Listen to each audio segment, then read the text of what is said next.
అంటే ఏం సార్ గత 2 రోజులుగా కొన్ని అంశాలు హడావుడి చేస్తున్నాయి. ఈ అంశాలు ఎలా ఉన్నాయి? కిరణ్ రాయల్ అనే వ్యక్తి జనసేనగా తిరుపతి పార్టీ ఇన్ఛార్జు, మరి ఎందుకు ఈ అంశాలన్నీ మహిళల్ని బాగా ఇబ్బంది పెడుతున్నారు ఆయన? ఒకప్పుడు వీళ్ళు అన్న మాటలే కదండి, మన జగన్ గారు ఉన్న హయాంలో వీళ్ళందరినీ కిడ్నాప్ చేశారు అది ఇది అని చెప్పేసి అన్నారు. మరి ఈ రోజు వీళ్ళు ఉన్నారు కదా లైన్ లో, మరి అడిగినప్పుడు ఆ విషయాలు ఏదైనా సరే ఒకటానికి కొద్ది ప్రజలకి చూపిస్తే ఎంత ఆనందపడడం ఈ రోజున. మరి అలాంటిది ఈయన గారికి ఏమో జ్వరం వచ్చిందని చెప్పేసి అంటున్నాడు. మరి జ్వరం వచ్చిందో మరి ఏ పక్కకి వెళ్ళారు అనేది వాళ్ళకే వదిలేద్దాం. పవన్ కళ్యాణ్ గారు ఏం మాట్లాడలేదు ఈ అంశం పైన. ఏదైతే ఉందో క్రమశిక్షణ చర్యలు తీసుకోవాలి కదా. అవును తీసుకోవాలి, మరి ఆయన ఎందుకు మాట్లాడతలేదండి? ఆ రోజున బీభత్సంగా స్టేజీ మీదకి ఎక్కి అల్లాడించాడు, జనాలందరినీ ఊపాడు.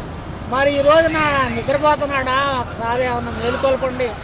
ఎందుకంటే మరి ఆడపిల్లలంటే మాటలు కాదు కదా, అందరికీ ఆడపిల్లలు ఉన్నారు. మరి దాంట్లో మిస్సింగ్ అయిన వాళ్ళు కూడా అడుగుతున్నారు.